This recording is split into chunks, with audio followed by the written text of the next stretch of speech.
So I just like to say welcome to today's event, Living in Relationship with the Land and Sea, Restoring Indigenous Food Sovereignty. This effort features two beautiful Indigenous speakers here with me here in video who are leading efforts to restore Indigenous food practices on the land and in the ocean. So I like to say, my name is Ashley Manitowabi, Dijnakas, Wikwem Kong Donjaba, Babagoloshbeshi, Bejagoji, Nishnabe Nozwanin, and Makwa and Dodem. And I also want to say that my name is Ashley Manitowabi, and I'll be the host for this evening. And I'm from Wikamakong unceded territory, and my native name is Galloping Horse, and I'm from the Bear Clan. And right now, I'm here on the Anishinaabe territory. So I'd just like to welcome everybody here that's tuning in right now. We'd like to know where you are joining us from. So you can put that in the, or share your territory in the chats there. So that would be good. All right.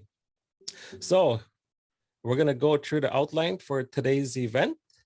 But first, we have introductions, and then each of our guest speakers will have about 20 minutes to share their projects. We will have some discussion and invite questions from the audience. And finally, we will have closing remarks. The entire program should be finished in a little less than 90 minutes or so. We'll see how it goes. Pretty sure it's gonna go pretty good. All right, so and now I would like to introduce our panelists who are here with me. Skye Augustine is from the Stz'uminus Nation and from Hikuminum speaking peoples. Skye's work lies at the intersection of Indigenous scholarship, marine science, and responsible action. Her doctoral research looks to understand the impacts on bringing people back onto beaches, that's Clam Gardens, to care for them as they have been cared for since time immemorial. She is also a founder member of the Clam Garden Network. Well, I have to really look into that. This is actually my first time knowing about Clam Gardens, so I'm pretty excited for that, Skye. And we also have Philip Brass, is a member of the Stz'uminus-Cree Nation in Treaty 4 territory. Philip is an emergent voice and thinker in the ever more urgent issues of Indigenous people's rights and environmental protection. He is an artist and hunter who dedicates most of his time to learning, sharing, teaching traditional land-based skills, knowledge, and language with children and youth, both on reserve and throughout the Prairie Valley School Division. All right, so we're gonna start off with, I guess who's beside me here? And look this way. This is Skye. So yeah, well, we'll let you get started there, Skye. I met Skye a little bit there for the past few months. We've been going on Zoom meetings and sharing our stories and things we've been doing and off the land and how we're building our relationship with the land, with the projects we're up to. So take it away there, Skye. CM na siya. I kwana sit lamnala ain't the Hosyanyan tanits na Stz'uminus natain swialt na sitla kwatlamat heitzaka CM na siya. It's really good to be here with all of you today. My Hokkamiam name is Hosyanyan. And on my mother's side, I am the daughter of Swialt, or Stz'uminus Augustine, and the granddaughter of Kwatlamat, and the great-granddaughter of Edith Sylvie, and I'm from the Stz'uminus First Nation. And on my father's side, I am Swedish and Scottish and Irish ancestry. It's my great honor to be joining you here today from Lekwungen territories in Victoria, BC.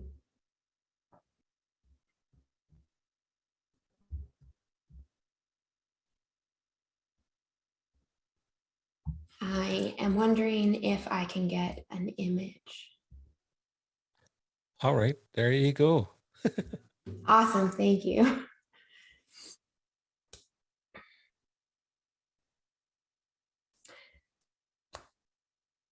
welcome folks to my territory, an image of which you'll be able to see in a moment. And so as you are transporting yourselves virtually to the west coast of what we presently day call Canada and into the islands between the mainland or Vancouver, British Columbia and Vancouver Island, you are meeting the place that I call home. And the story that I'm going to share with you today is actually a story that starts much, much longer ago, in fact. It starts during a time before humans and animals lived on their own, during a time when we used to speak to our animal and plant and rock friends. And during this time, clams were very solitary creatures. They would float through the ocean and by themselves. And if they came close to another clam, they would quickly catch a current going the opposite direction. The changer, she was watching the world during this time, and she noticed those clams and she thought, these clams, there's something that's just not quite right. And so after deliberating for a little bit, she had an idea. Aha, I know what to do. And so she called the clams together. Clams, clams, come here, come here. And all the clams, they gathered. And she said, you don't seem very happy, but I know what we're gonna do. From now on, you are going to smile. And all the clams, they were changed. And the clams, they grew these big, huge smiles. And now as the clams are floating through the ocean currents and catching on waves, when one of them passed another, they would flash a big grin. And pretty soon clams were slowing down to give each other a wave. Every once in a while, you saw clams floating on a wave together. And the changer, she was like, yes, this is better. This is much, much better. Many more generations go on. Generations, children are born and they grow up and have children of their own. And the changer was looking out at the water and she noticed those clams again. Oh, things are better, but they are not quite right yet. And so she called the clams together again. Clams, clams, come here, come here. And all the clams, they gathered. And she said, all right, from now on, I want you to tell each other stories. I want you to you can tell each other about things that you've seen on your adventures. You can tell each other about your families. You can tell each other about the dreams you have. But I want you to tell each other stories. And so the clams, they did. And now generations go by and these clams are social creatures. They are hanging out, going on trips down currents together. Some of these clams are even throwing parties. Some of these clams are just won't be quiet. They're talking so much. And the changer, she's looking out at the world and she said, yes, yes, this is right. Many more generations go on and the beaches are thriving. And the changer, she is looking out over all of creation and she's admiring the islands. She's watching the whales. She's gazing out over the mountains and across the waters. And she all of a sudden notices human children. And she thinks, my, these human kids, they sure know how to have a good time. And then she calls all the clams together again. Clams, clams, come here, come here. And all the clams, they gather.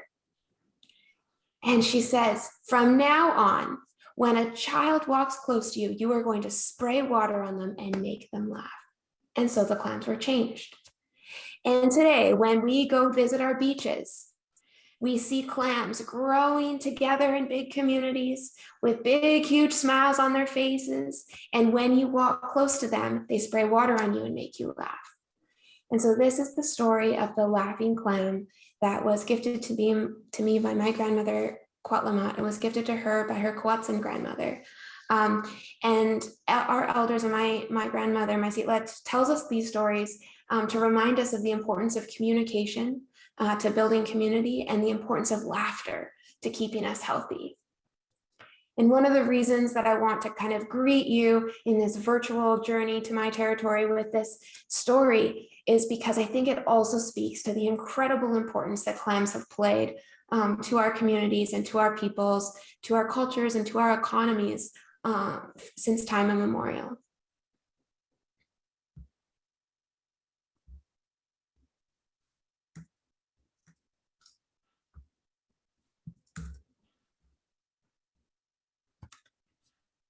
So clams, often we think of the West Coast, we think of things like salmon and whales, and we think about ancestral economies. Those are often many of the first things that people talk about. But one thing that I've learned is that when ethnographers who came and visited our territories, they largely hung out with the guys because they were largely men. And so a lot of the role of women and elders and youth hasn't really been acknowledged or emphasized in the way, to the extent that they've been really important in our communities. And one really great example of that is clams and clam gardening, because clam gardening is a practice that's ancestrally been conducted largely by elders and youth and women. And when we dig clams, we make things like called clam necklaces. Now, Valdez, in some of his kind of early writings, talks about having been gifted this necklace of dry, salty figs. I'm pretty sure those were butter clams or horse clams. And so clam necklaces we make by, and this is in this photo here, you can see my Auntie May, who's is teaching some kids how to make clam necklaces. And so you steam the clams and then you take them out of their shell and you put them onto ironwood sticks and you barbecue them over a big fire. And you barbecue them and you barbecue them and you barbecue them. And then when they have been barbecued forever, we put them onto boughs of trees and we stomp those down to make sure that any last little bits of moisture get out of them. And then the final stage is stringing them onto cedar root strings, and that's how we make these necklaces. And the reason that I'm talking about these clam necklaces is because clam necklaces were a foundational part of our economy. And they've fed communities, not just in the Southern Gulf Islands and in Coast Salish territory, but up beyond the headwaters of the Fraser River, up into what we now know as Alberta and Northern British Columbia. And we traded these for things like obsidian and mountain goat wool and rattlesnake venom and canoes sometimes. And so clams from these beaches have been incredibly important for many, many years. And on the other photo that you see here is myself and my Sitla. And now my Sitla, Kwatlamat, she grew up on a small island off of Stz'uminus Bay. And they had a seine boat and they had an oyster. They harvested oysters and they harvested clams. She didn't have an easy life when she was growing up, and she regularly swam to neighboring islands, harvesting and eating plants and animals that they found on their adventures. And when they were little, when she was 5 years old, she would be given a 50-pound potato sack, and they could go back to bed when their sacks were full of shellfish. And now the important thing to know is that the best time to harvest clams is in the winter. And so all the low tides happen in the middle of the night. So we're talking about filling 50 pounds when you're 5 years old with full of clams and oysters off of the beaches in the dark and the cold. And so as you no doubt can anticipate, my Sitla grew to be a very tenacious and courageous woman who raised her 7 children without power or running water. And she's also an artist and a university professor and one of the most opinionated and loving people I know. And when my Sitla and I first visited our first clam garden together, she couldn't believe how much harder the digging was. And she didn't know what I meant when I used these words clam garden. And if you, like her, don't know what I mean when I say clam garden, let me tell you. So clam gardens are these incredibly important beaches that our ancestors have been caring for and maintaining. They're really these huge feats of engineering that have been created by our ancestors along the Pacific Northwest, from Alaska to Washington State. And you can tell that a beach is a clam garden because they have a rock wall at the low tide line. And you see that in this picture here. There's a terrace or a clam flat, which is where you'll actually dig the clams. And then closer to the water, there's a bunch of cobbles and rocks that change the slope of the beach. And so in the bottom part of that image, you'll see one of the major ways that beaches are changed when we add that rock wall. So rock walls at the low tide line, they flatten the slope. And they do that by increasing the average tidal height of the lowest parts of the water, the parts closest to the water, and actually by reducing the height of the beach at the highest parts of the beach or those closest to the forest. And this is really important for species like clams because they live in the sediments and they're filter feeders and they're incredibly restricted. They have incredibly restricted kind of ecological ranges of conditions that they can live in. And so by doing this, we're expanding the ideal habitat for clams to grow. And these gardens are monumental. Some of these rock walls are over 1 kilometer long. This garden wall, this picture of this wall that you can see here is 829 meters long. And it's over 20 meters wide. So we're talking about huge amounts of stone that our ancestors moved and maintained to be able to create these incredibly productive gardens in our ocean. The beaches, so the gardens that I work with are older than 3,500 years old, which means that they're older than the Great Wall of China and that they were constructed in similar times and just after the pyramids. And so if those are ideas that you're like more familiar with, that's what I mean when I talk about these places being monumental. And the amazing thing is that we know that these gardens have been harvested from continuously over that entire time. So families have been visiting these places, have been rolling rocks to make sure the walls continue to function, have been turning over the beach, taking out big clams, putting back the small ones, making sure that we are removing predators, like moving them outside the wall, harvesting foods, sharing stories. And so all of these kind of gardening practices have been used continuously over that entire time. And one thing that is incredibly inspiring to me is that we haven't seen a reduction in the size of clams that have been harvested through that time. And a reduction in the size is an indication that things are being over harvested. And so I think that in a time when we are facing these growing challenges and this like pondering questions like, you know, can we feed as many people as we have on this planet? I find that these examples of being able to feed huge populations over thousands of years without negatively impacting populations that we're consuming, incredibly inspiring.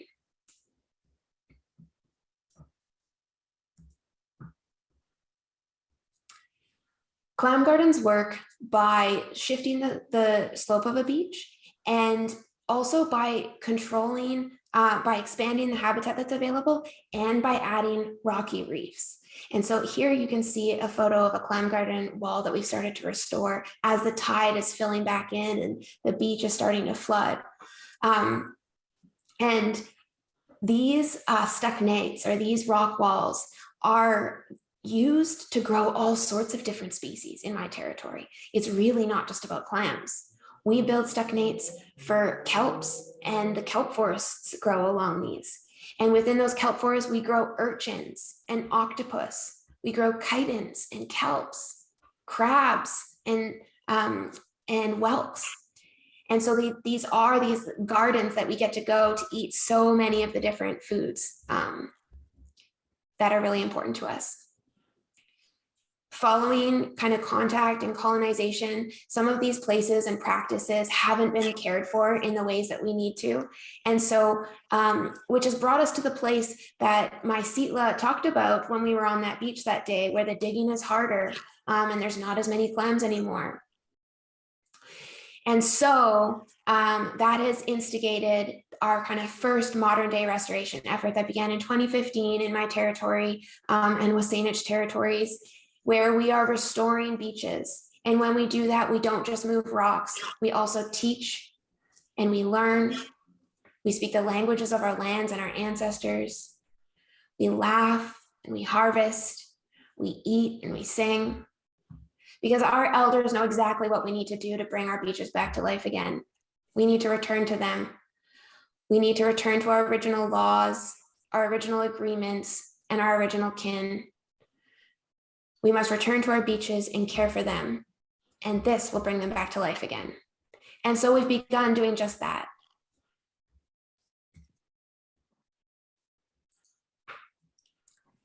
This is the picture to show like how some of this beach looks a little bit differently after a few years of regular caring. And so one person who was working on this project talked about how at the beginning it was difficult to find more than 20 clams, but today the beaches and the number of clams that you can find has greatly improved. And that this has been because we are actively caring for these places again.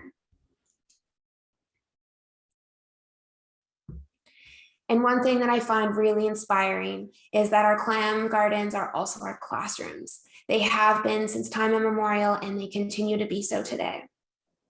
And so in the summer of 2015, on a small island off of the west coast of Canada, I was sitting on a rough driftwood log on a wide beach in the mid-morning, and I could hear the seagulls calling as I watched, nervous as a bunch of boats pulled up to the beach. They were carrying elders and kids. They were carrying language holders and current clam diggers, and they were carrying my grandma. And I was wondering, would it be possible? Was today going to be the day that we started reconnecting youth with their heritage and places that are really important to my community? Could I inspire kids to care about the ocean enough to protect it? Or is it too little too late? And will our oceans become deserts and places that are unfit to live or to feed us?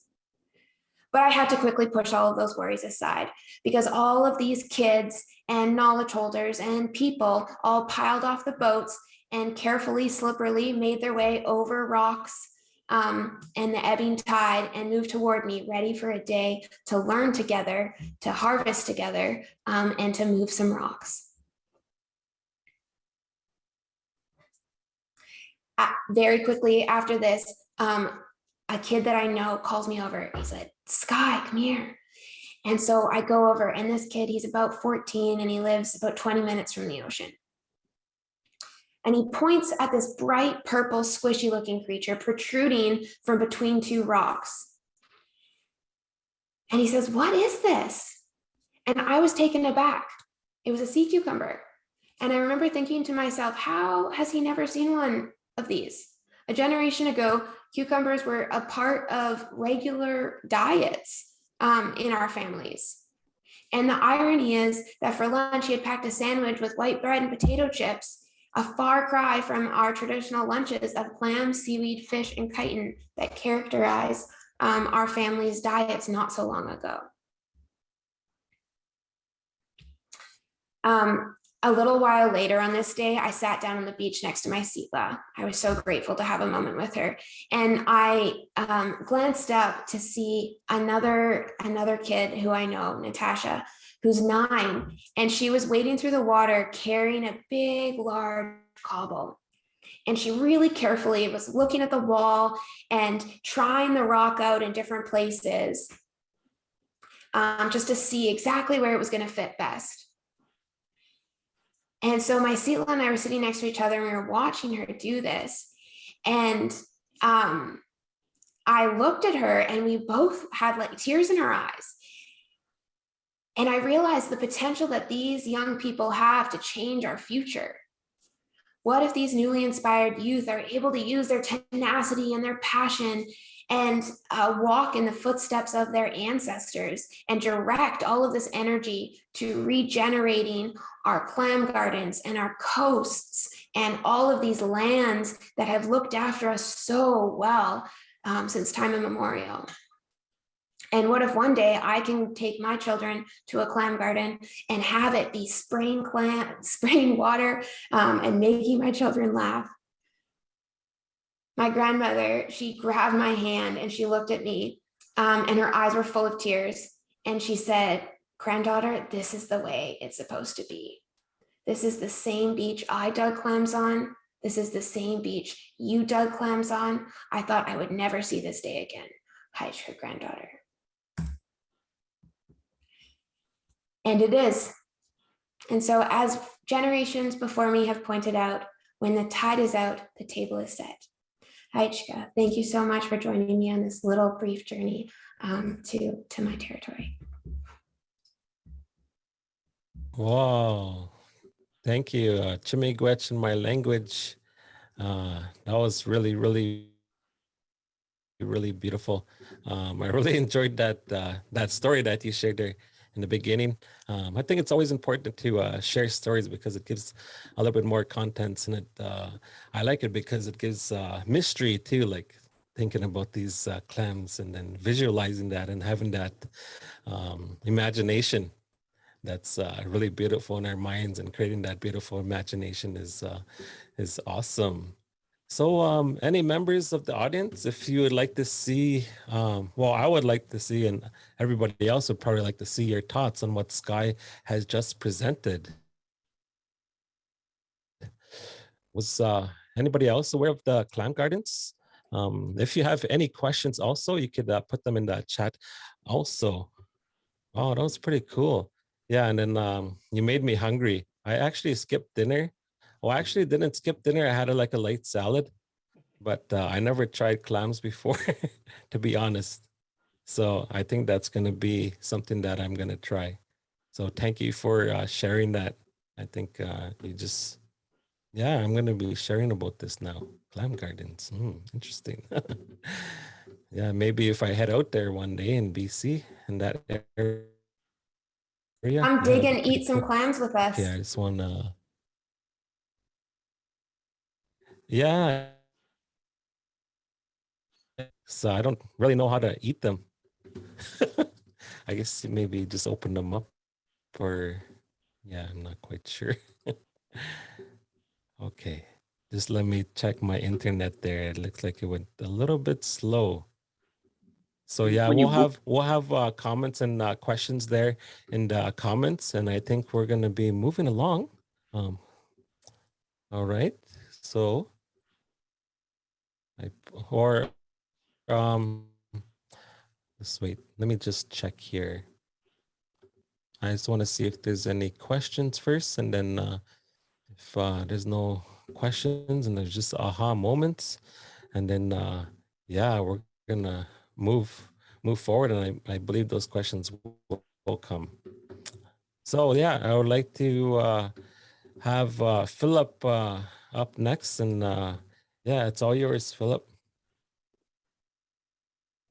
Hi. Knas komteno kaki oniwak maganak. I thank you, all of my relatives.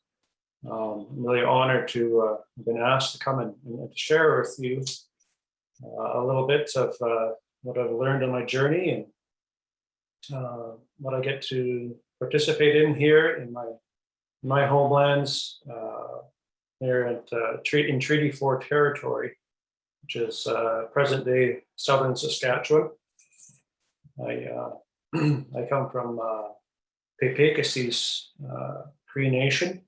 It's about an hour east of Regina, the city of Regina. I want to thank Skye for that story. I always really enjoy, hearing those creation stories of our elders that have,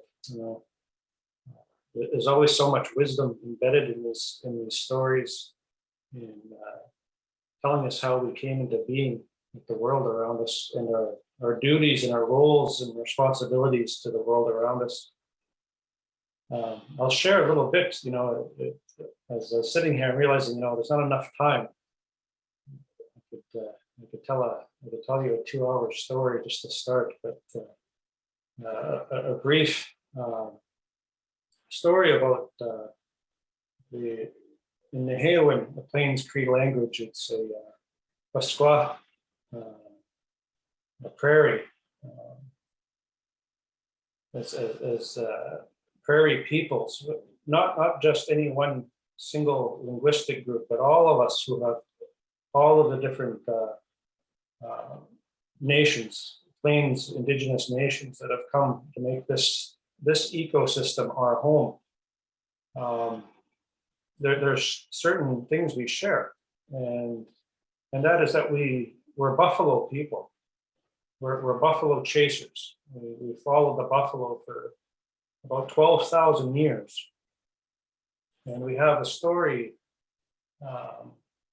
Many stories. There is a story of our ancestors, Kayas, long ago, when the glaciers of the last ice age were just beginning to recede in what is, I guess, present day, Oklahoma and in the southern United States, and as this new ecosystem was emerging, the prairie, and different animal relatives of ours were beginning to make this place their home.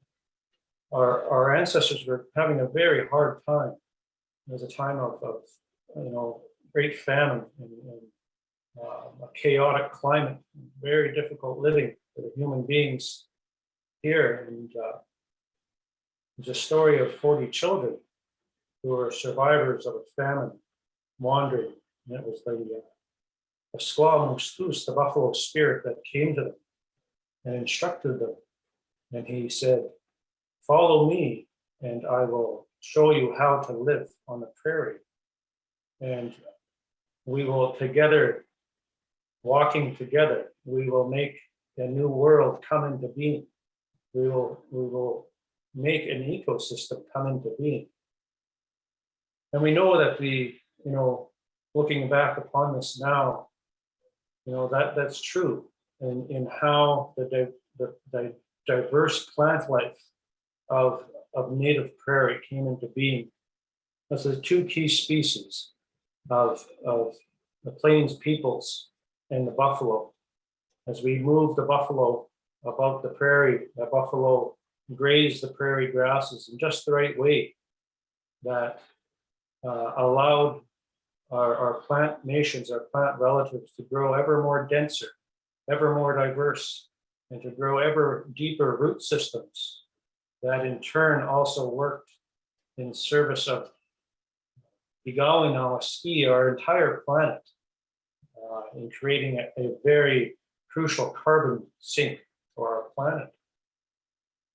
This relates to I guess what we call one of our natural laws.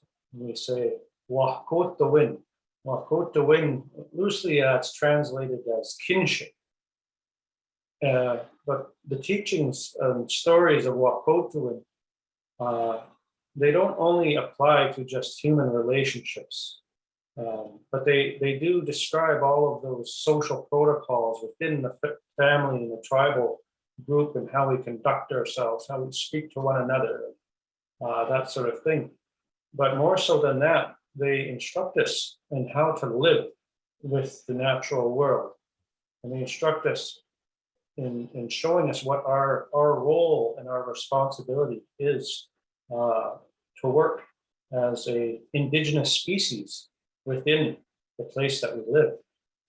And so it's that story that reminds me of that, the kindness of the buffalo spirit who took pity upon the human beings, and told the children, he pitied the children and said, "Follow me."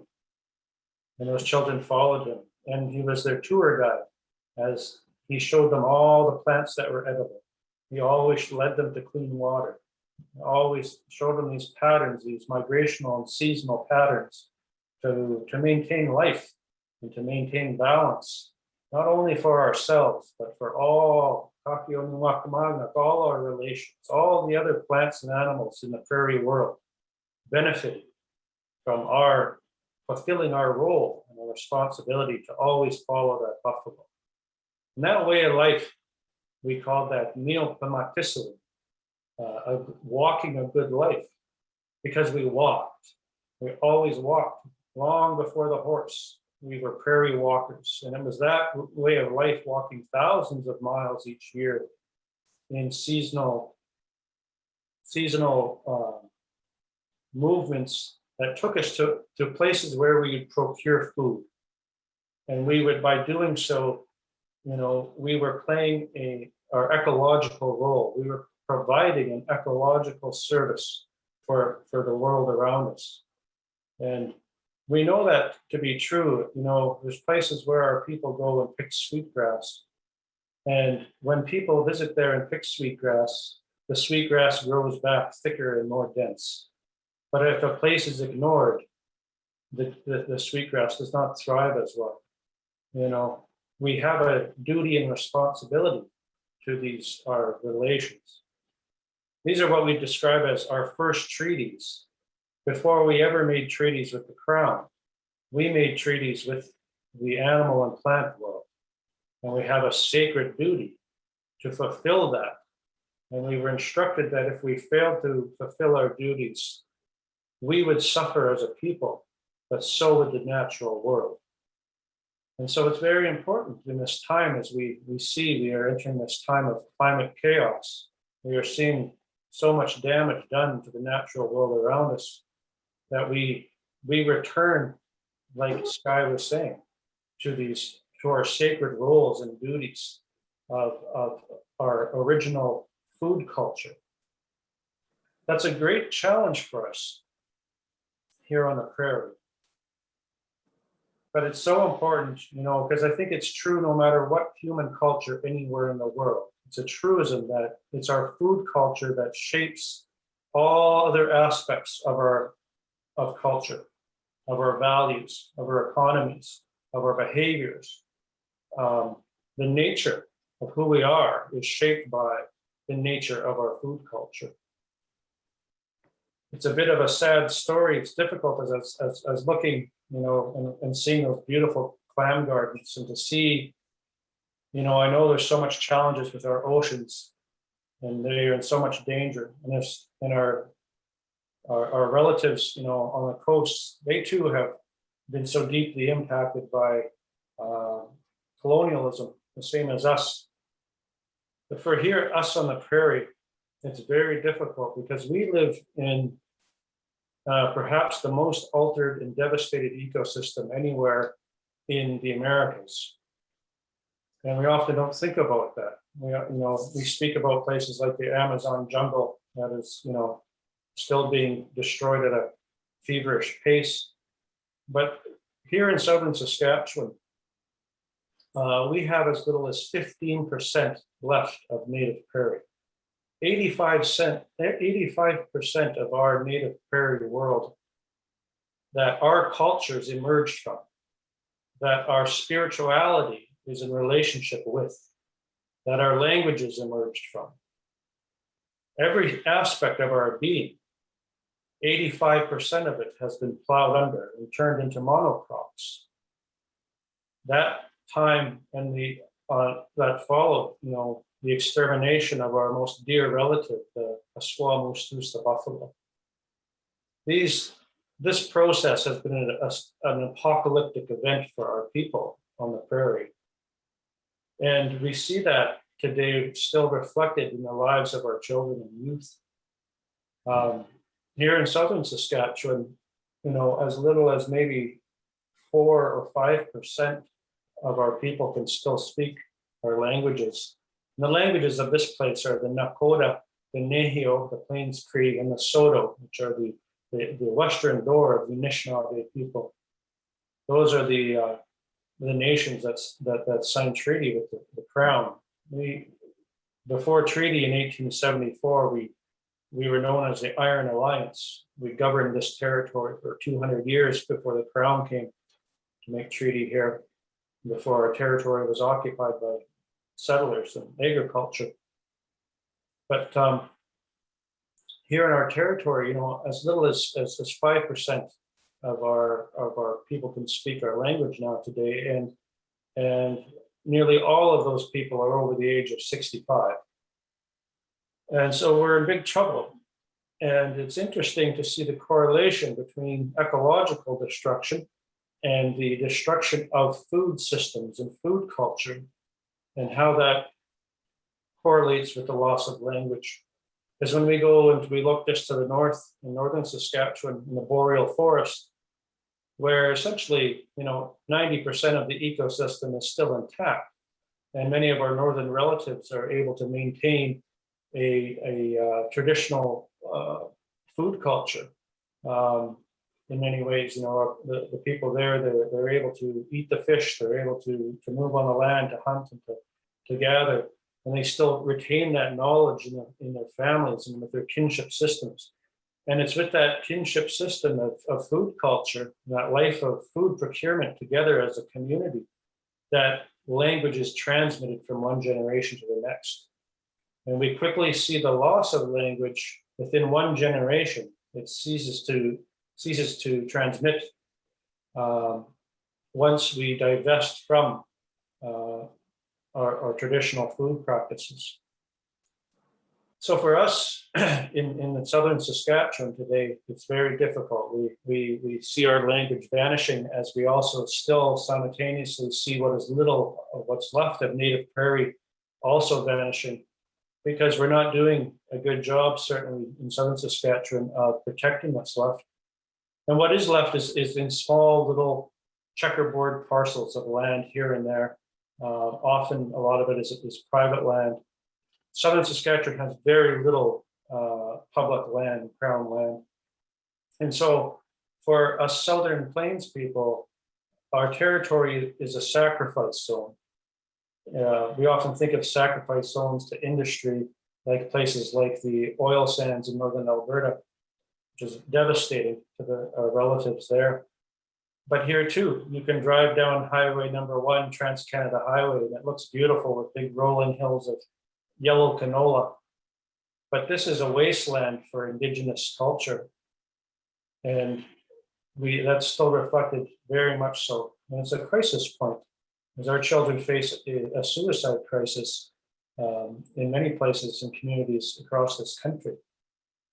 That's directly related to the destruction of food sovereignty and Indigenous food culture. So I often like to, speak about the urgency of that and to really, deepen our understanding of what food sovereignty is. It's different than food security, where food security is often, a conversation in the country of trying to provide affordable calories to remote communities. But those aren't culturally appropriate calories, and they do not build strong, healthy people. And so, as I've had the privilege, as one of the few privileged Indigenous peoples here in Saskatchewan who grew up as a hunter. My father was a hunter. I've hunted since I was I've been hunting for 40 years, since I was a boy, hunting moose, hunting deer, hunting elk, hunting different smaller game here. We have snowshoe hare, we have jackrabbit, we have sharp-tailed grouse, rough grouse. Our old people used to eat gophers. Our old people used to even eat skunks. Lots of things with food. And we have a very rich, when confined native prairie, it's teeming with medicinal plants and plant foods. That knowledge, much of the plant knowledge has been lost. We've been able to maintain a lot of hunting practices, but it's the plant knowledge that is very precarious right now in passing that from one generation to the next. But what we also observe, because I work, with schools, doing land-based learning with children and youth.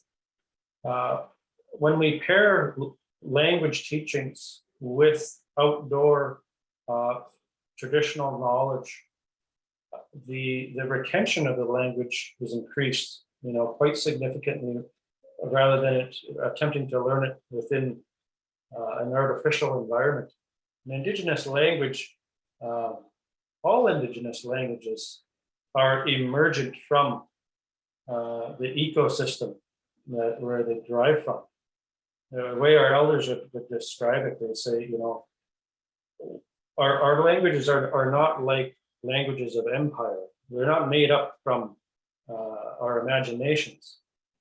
Our languages are the languages and the sound systems that the plants and the rocks and the fungi and the soil communicates to one another in, and it's unique to each ecosystem.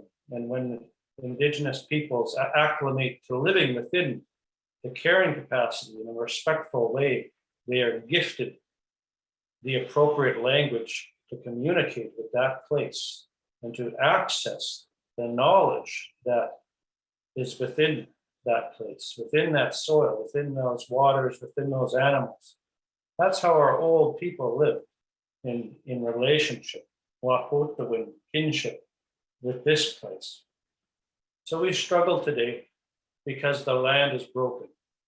And the consequences for that we know are devastating, not only for our Indigenous peoples, but we are seeing that for everybody on this planet. The impact of colonial systems of extraction and ecocide continue to do incomprehensible damage. And so, I'm really honored to be able to share with you all a little bit about that, because it's when we talk about efforts of reconciliation in this country, we talk about speaking truth. This is the truth we all need to deeply understand, and that we all need to work towards rectifying, because it's not only the impact of residential schools on our surviving elders. It's their great-grandchildren, it's their grandchildren who are impacted by what has been done to our food systems. And residential schools were designed to dismantle our food systems and to dismantle our relationship with our territories. That's the greater overall tragedy that is still devastating lives today. So I'll leave it with that. If anybody has questions, there's probably lots I still didn't talk about. There's different things I'm involved in, different efforts of in trying to reclaim food sovereignty throughout our territory. Hey. Wow. Chimigwech in my language. Big thank you there, Philip. Yeah, once again, I just want to just emphasize your story in the beginning. I think that's something that inspires me, and I believe it inspires others also, because that's what I look forward to when I hear the mysteries of life and our creation stories. That's what motivates me most of the time to keep doing what I need to do in relationship with the land. So I just have a question for you. What keeps you going on building your relationship with our traditional food systems? Well, I've always, been a hunter, and that's been one of the ways, I guess, probably one of the best ways that gets me out in my territory. It's been my vehicle to put me in connection with the land here. But as I get older, it's working with children. I work in schools and I work in my community. It brings me a lot of joy to see a lot of our youth who are very disillusioned and often very depressed and disengaged from school and from life. But when they're given the opportunity to be and taken to a beautiful place in their territory, to be told about who they are in relation to that place, you see them come alive. You see them embrace that, and it's the big missing piece of the puzzle in them. And so, we have a great responsibility in this day and age, as I think, especially my generation, those of us who are adults, to be those ones that are between our elders and our youth to fill that void. The amount of work to be done is immense. So you're never short of things to do. You got to pace yourself and not to burn out, but Yeah, that's what keeps me going. You know, for me, that it came from a place of ceremony, it came from a place of vision, and it was once again, it was Saint Apeo, the Buffalo Spirit, uh, that visited me one time and instructed me that this is what I was to do, was to work with children. Well, Chimigwech there, Philip. So I'm gonna actually go to a question from the chat for you, Philip, and I believe we're gonna be getting into those the Q&A time. We're slowly moving into that. So the question is, in the National Farmers Union, a group of us have been meeting to discuss how we as a farm organization can participate in initiatives to return and slash or share land, seeds, and more. Hold up, there's another question coming. Would the speakers, so I guess Skye and Philip, um, how would you like to comment about land back and what it means for you and your vision of food sovereignty? It says, thank you. You want to take that, Skye, or you want me to take it? Well, land back specifically. I mean, it's a big concept. It can mean a lot of different things in different places. You know, there's metaphor to it, but there's also some some hard realities around the act of I guess I would like to say rematriating land back to its rightful occupiers, and I think that in the prairies, in the agricultural belt, the occupation of Indigenous lands is so absolute that sometimes it's difficult to imagine how do we rectify this imbalance of wealth and power and agency and ecological influence. One of the good things we have that I was lucky to be involved in starting was a friend of mine, Valerie Zink, and that's the Treaty Land Sharing Network. It's a group of landowners throughout Saskatchewan, farmers and different property owners who have that same question: how do we what's our responsibility and role as property owners to make sure that we are respecting the right of way of Indigenous peoples in their territories, so that we're not hindering important aspects of culture like food culture and food procurement. So there's a group of people in Saskatchewan who are putting signs on their property.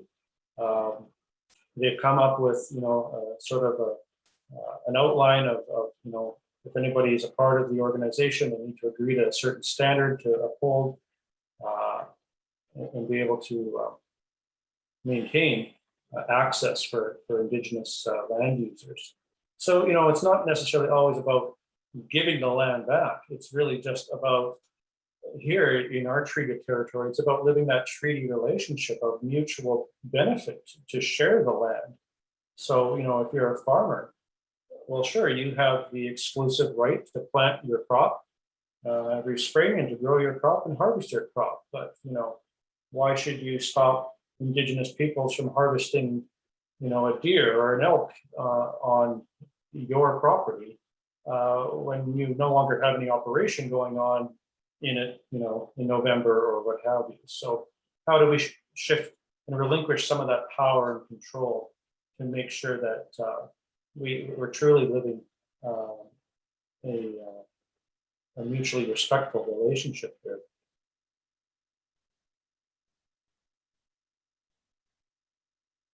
All right, thank you there, Philip. Skye, would you want to comment or respond to that? Yeah, building off of Philip, I think you did such an amazing job of kind of talking about some of the land back in and of itself is, I think, really, really important, and also really difficult. And not everyone might be in a position to be able to directly transfer land back to original and rightful owners. And I think, like Philip, you're talking about, there's lots of kind of other pieces or other steps that can be taken to reduce that like power differential and support ancestral connections with these places, and food sovereignty, even on lands that are shared or in other kind of jurisdictions. And I think like some of the ways that I see some of those things happening are, and that excite me, are like paying rent to ancestral owner or occupants and the people who are the rightful landholders. I think also like providing, exactly like you're talking about, providing access to places. So for instance, a lot of beaches are like difficult to access. And so providing kind of access routes to some of those places can be a really important form of kind of removing some of those barriers. We are seeing exciting examples of islands being transferred ownership back to bands and being turned into Indigenous protected areas where stewardship can happen, and these kinds of relationships with land can happen. And I think that one of the other places that I see these types of things potentially are just supporting in kind of other material and tangible ways. And so supporting some of these efforts. And so I think like really practically on the ocean, that looks like access to beaches, boats, access to seed. Some of these beaches have been like dramatically commercially harvested and require kind of the addition of baby clams. And so I think all of those things can go a long way to kind of removing some of the barriers that exist. But ultimately, I think what we need is land back. Let's go land back. There's a lot of questions, a lot of comments. It's like, what do I pick and choose? I'm just like, wow, there's so much comments and questions. I'll give it to Skye and Philip to ask each other questions about your presentations, because it's about us kind of hanging out here and everybody's watching, right? And then, yeah, because I know Philip has something that he wants to ask Skye, and I know Skye wants to ask something that Philip knows, or yeah, I know you're both eager to ask each other something. So who wants to go? And we'll also look at the comments also and questions. Sure. Well, I was actually just going to make a quick comment. I saw it in the comments.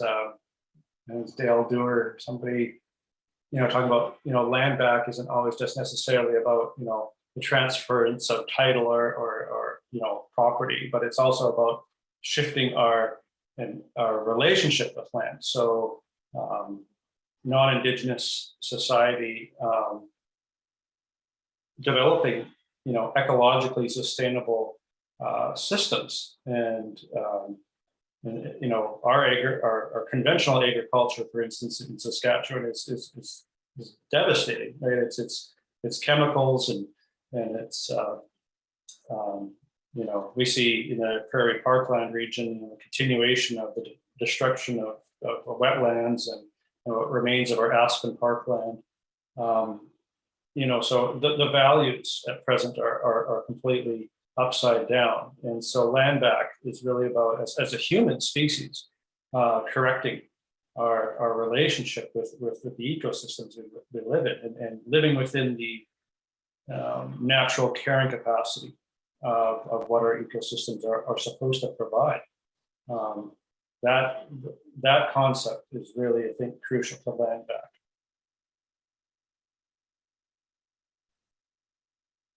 I would agree, and I think that I would agree, and I think that one of the things becomes really apparent and important is that Indigenous knowledge holders and Indigenous peoples need to be included in the management of some of these resources. And so, I guess agriculture in the prairies, and I'm thinking about fisheries, and Indigenous governments and knowledge holders have so much experience and wisdom when it comes to times that we need to be pushing pause and waiting for stocks to recover, and times that we might need to be kind of changing our techniques.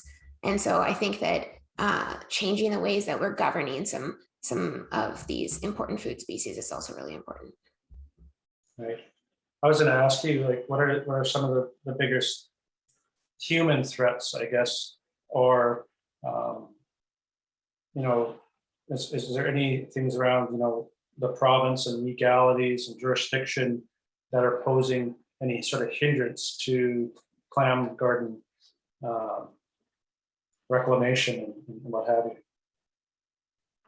Yeah. And I think that one of the kind of side pieces that you get of doing something in modern day for the first time is that you get to kind of uncover all the bureaucratic barriers that exist. And so there are lots of kind of policies and the ways that we manage jurisdiction and those kinds of things that create barriers. But I think that one of the biggest challenges, or like human kind of induced challenges to maintaining clam gardens and shell fisheries and beaches, is paying attention to what we're doing on our waters on land, because all those waters flow right across our beaches and get filtered by the clams. And so if we don't have adequate like sewage, if our household sewage is not being retained, if we don't have adequate wastewater treatment, and we're not being really careful about the things that we're putting into our waterways on land, the clams are going to reflect that, and so will kind of all the species that reflect from that. And so I think, like, in terms of like what people can actually be doing who live near coastlines, cleaning up our waters is one of the most important things. That's the same thing here too. Like I'm right now in the Qu'Appelle Valley, called Fort Qu'Appelle.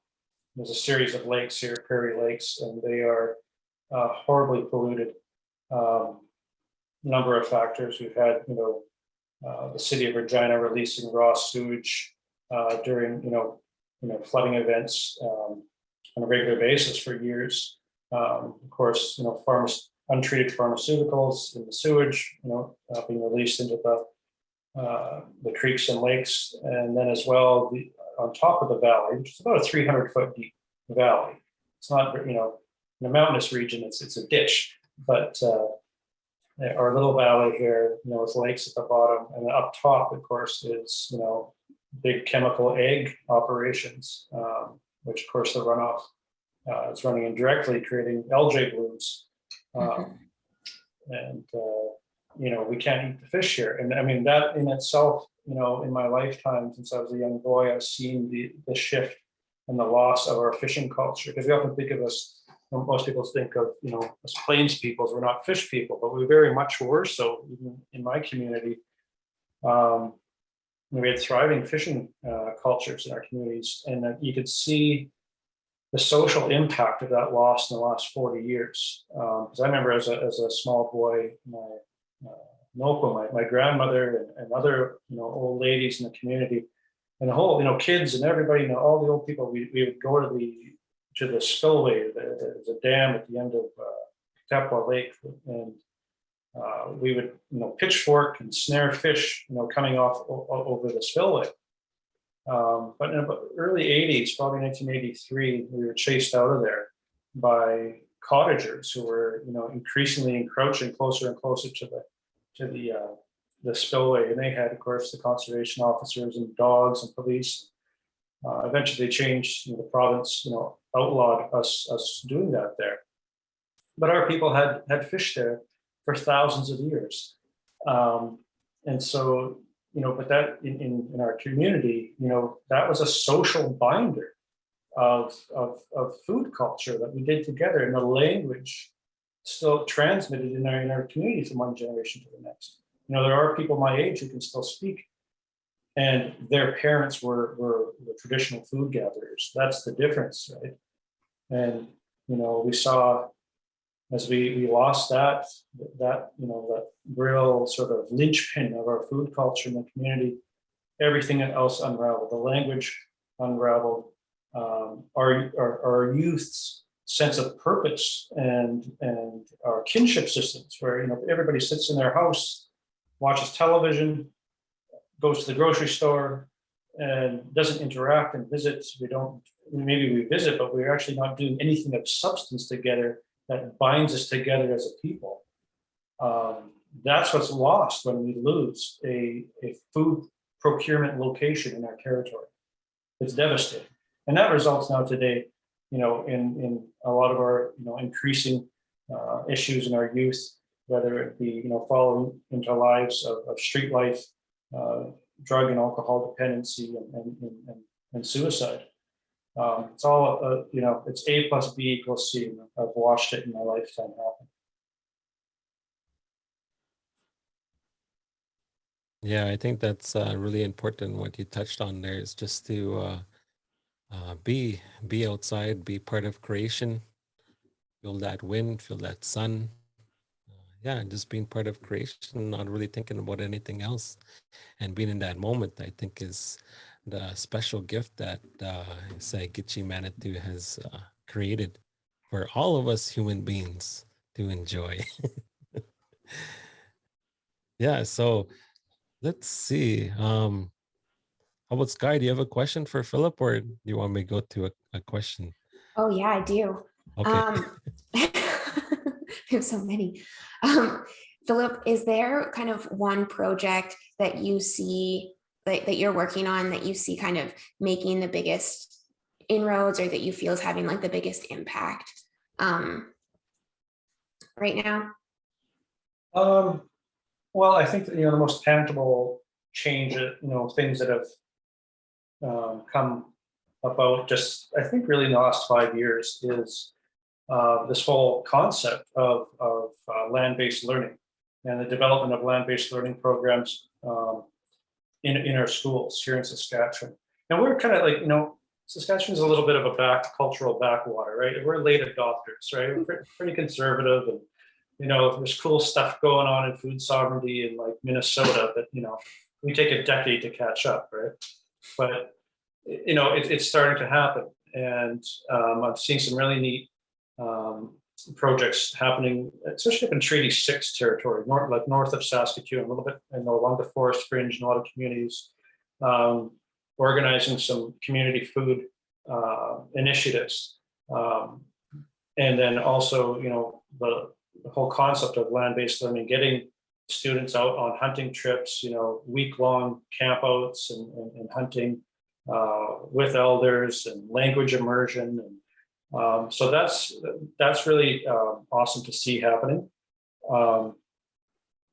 But you know, I also work with the provincial schools, and we have a lot of First Nations kids in our provincial schools as well.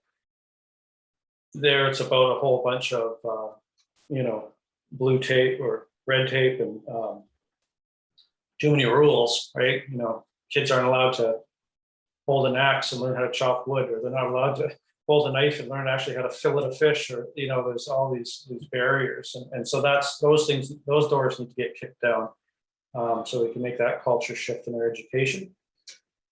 But you know, as far as buffalo projects, there's some neat stuff. Like, I mean, I also work with the Nature Conservancy of Canada, and we have some, you know, initiatives with, you know, assisting different First Nation communities in building their own herds within their community. It's always exciting to see that happen. But we also, you know, there are some issues where we often see that when buffalo, you know, projects are taken on by a small community, it's small scale. There's usually only a very small number of enthusiastic members who are making it happen.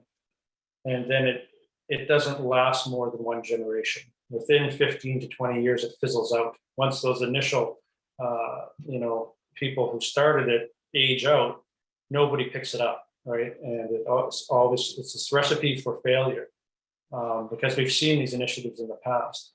So I'm working with some, really cool people. There's something called the Buffalo Treaty. It's throughout Canada and the U.S. working on some initiatives for some really big buffalo herds on public lands, where we have thousands of acres and intertribal management, not just one band, but to hopefully see intertribal management so that we can have the capacity to build, large herds that can maintain native prairie habitat ongoing. But I think that there's a lot of uphill battles, a lot of resistance to that, right? So yeah, I mean, that's the dream. That's the dream we're working for.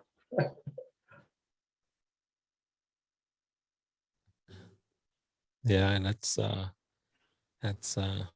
what we look forward to for the future. Yeah. It's ideal times. Just wake up and you know what's gonna happen. Those actual things that you were saying right there is like, yeah, that's I constantly look forward to that, and but we still have to live and try to figure this out. Well, it's about planting trees you might not ever live to see grow, right? And it's about initiating a trajectory. And I take a lot of satisfaction in knowing that even if I don't see mine and my peers' work come to fruition, but hopefully we're the spark that moves something forward. The next generation can continue to carry, and that makes you think about our teachings here too. I was talking about that, Wakotu, like it's so important to not be human centric in our systems and how we design our culture and our economies. And that's really the failure of Western society, is that it's human centric. Even when you have conversations around climate change and sustainability, it's always about, well, how are we going to save ourselves and us, but we're never talking about the natural world and the other life relatives that make life on this planet possible. And I think that's a common law of any truly Indigenous culture, is that we work in service of the natural world, and we don't worry about ourselves. As long as we work with that in our hearts, we know the earth will take care of us and take care of our children. And when we allow ourselves to become human-centric, we're off track, and we're trying to solve problems with our minds, but not our hearts. So yeah, I think that's I think that's your original question. What gets me up in the morning, keeps me going. Yeah, that's the sense of duty and responsibility to do the right thing, no matter what, even if it seems bleak at times. And you shared some pretty good teachings there, both the spark and the ember, on how us or everyone that's tuning in here is like to have that ember started and get it going on our relationships with the land and the sea. I want to. There's so much questions. I want to get to all of them. I don't think we have too much time, but we still have a little bit time. But there's some. I guess you could call them sea lovers, Skye. There's lots of them in here. So a big shout out to them. It's pretty awesome. I only touched the sea once, I think. I'm like in the center of Canada, so I'm in fresh water. Yeah. So it says, what can ocean loving settlers do to support or assist clam bed restoration efforts? I think that probably sums it up. Like, how can they? Yeah. Oh, this is a great question. I wish I had more like tangible, immediate ways that everyone could help, but when the world is in a different context, sometimes if you're nearby, there are sometimes opportunities to volunteer. I also think that there are lots of kind of indirect ways to contribute. One of them I spoke about earlier, which is kind of trying to draw awareness and doing our part to clean up our waterways. That's such a huge, important part of being able to eat our seafoods. And, as Philip has so clearly talked about, we need to be able to maintain these food systems and our sovereignty over these systems. And an important part of that, of bringing places back to life again, is eating the foods that we are trying to bring back to life. And that's kind of a way that we close the circle. And so not being able to eat foods because we're not being careful with our waste, I think is like a huge barrier to us being able to kind of breathe life back into some of these ancestral places again. So that's a really big one. There are also kind of initiatives that you can help support. And if you're interested in learning more about Clam Gardens, the Clam Garden Network is the website's undergoing a revamp right now, but we're in the middle of a webinar series that we've been doing. It's about monthly. And we've been doing it for since the beginning of the fall. And so you're welcome to kind of join us there if you'd like to learn more.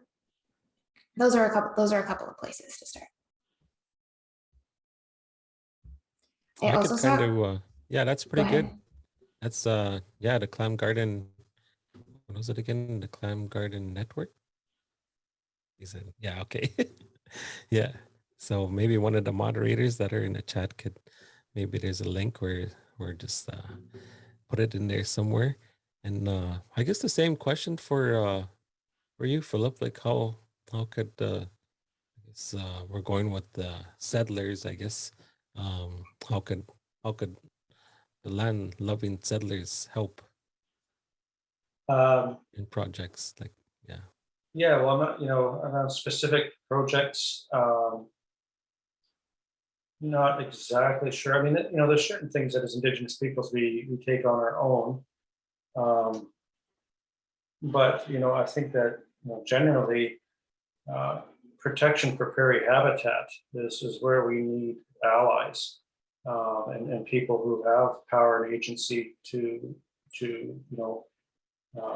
continue to push to protect what little we have left. I know it's very difficult in Saskatchewan because of our government currently is still auctioning off Crown land into private hands, which of course always ends up going under the plow. And we're seeing bigger and bigger faceless operations, corporate ag continuing to erode our native prairie.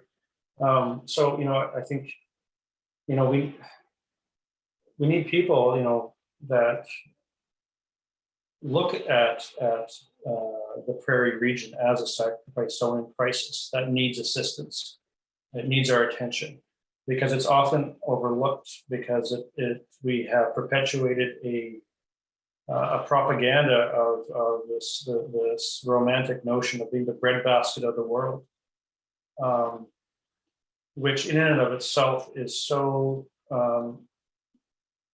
anti-Indigenous in its whole model of sustainability. An Indigenous worldview tells you that no one ecosystem is supposed to provide for the world. You exhaust. That's the recipe for exhaustion. We can't all eat the clams that Skye and her family can dig up. I mean, there's too many people in the world. Right? We need to maintain balance and self-control, and we have to have systems that are regenerative. I think that's the key thing. So, overall, I mean, I think the Nature Conservancy is doing a lot of good work in Saskatchewan. We need more pressure on the provincial government to cease its liquidation of Crown lands. In the north, I know we have a lot of, there's peat mining happening, devastating a lot of regions in northern Saskatchewan, and logging. So, there's a lot of pressure. There's a lot of pressure. I just want people to know, that we're on the map. We're small. We're only 1 million people here in Saskatchewan, and most people think everything's hunky dory and wonderful here, but it's a difficult time for Indigenous peoples here. Oh, I like it when you say hunky dory. I heard that before. It's good that's out over there too. Well, Chimigwech for Skye and Philip, but we're almost at the end of this beautiful event, but we're not done yet. Oh, I should do one more plug. One more plug for Public Pastures Public Interest. That's right. It's Okay. another organization. Good one. Nature Saskatchewan. Yeah, I'm not too sure. Sorry if I missed anybody. Okay, well, maybe you could add it if you think, because Wonderful. We have the this internet is- today, right? We just got to start Googling some stuff and we'll Yeah, find yeah. it out. Yeah. So there's one more question I have for you, Skye, and you, Philip. So this question is, I wonder if I could ask each of you to share some closing thoughts and take-home messages for our beautiful audience that been engaged in the chat here with all those comments and questions. I'm hoping Skye, you're checking them out, and Philip, as we're in here. I'm not sure if you could really see them, but yeah. So any closing thoughts or comments that people could take home? Speak first, Skye.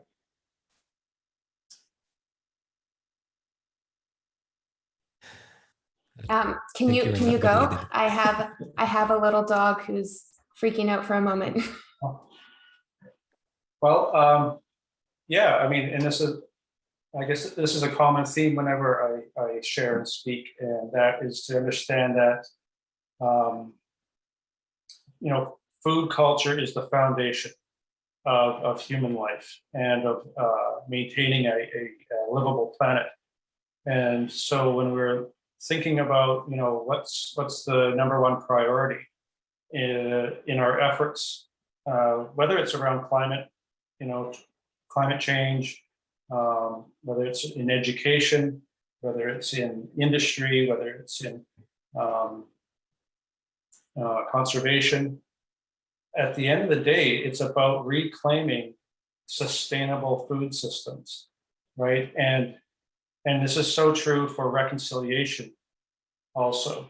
I want non-Indigenous peoples to clearly understand that reconciliation isn't necessarily about, learning a little bit about Indigenous peoples in your neighborhood, or it isn't about, $10,000 being paid to an individual survivor of residential school.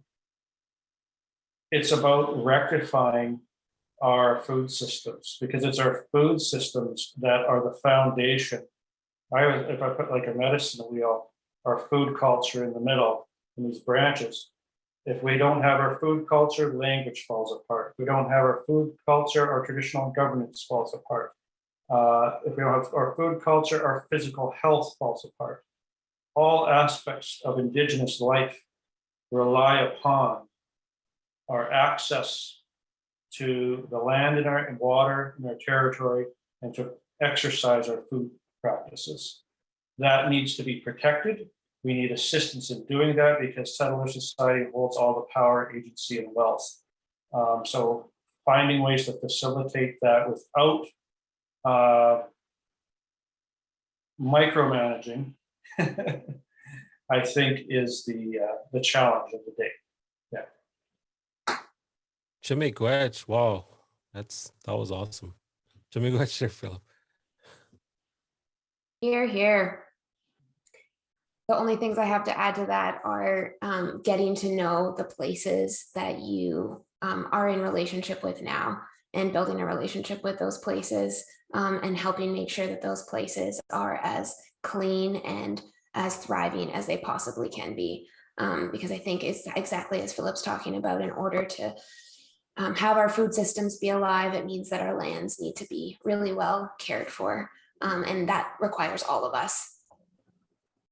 So I think, get into a really good relationship with the place that you belong to right now, the place that's caring for you, and figure out how we can, and do your best to try to kind of restore your relationship as a part of this ecosystem, because whether or not we like to acknowledge it, we are animals and we are all part of this ecosystem too. Hi, Chika. All right, Shimmy Gwetch there, Skye and Philip. Well, we're coming to our closing here for this beautiful event. Good job there, Skye and Philip. Wow, it's awesome. Shimmy Gwetch.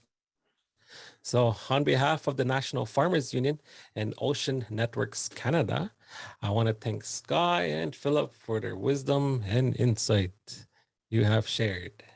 And we can't forget a big thanks to our translator, Ronald Fournier, and thanks to the people behind the scenes who graciously invited us to come here today and help organize and run this event. Mara Shaw, Jacques Laflamme, Amber Dick, Brianna Kenny, and Doit Owens. I think Doit created this backdrop that's on me right there and has my name on it. And I also would also like to thank our audience that are here joining us for this awesome event. And we're so glad that you're able to be here. So we'd really appreciate it. We got some call out here. If you could fill out our questionnaire for this event so we can continue to improve them for the future.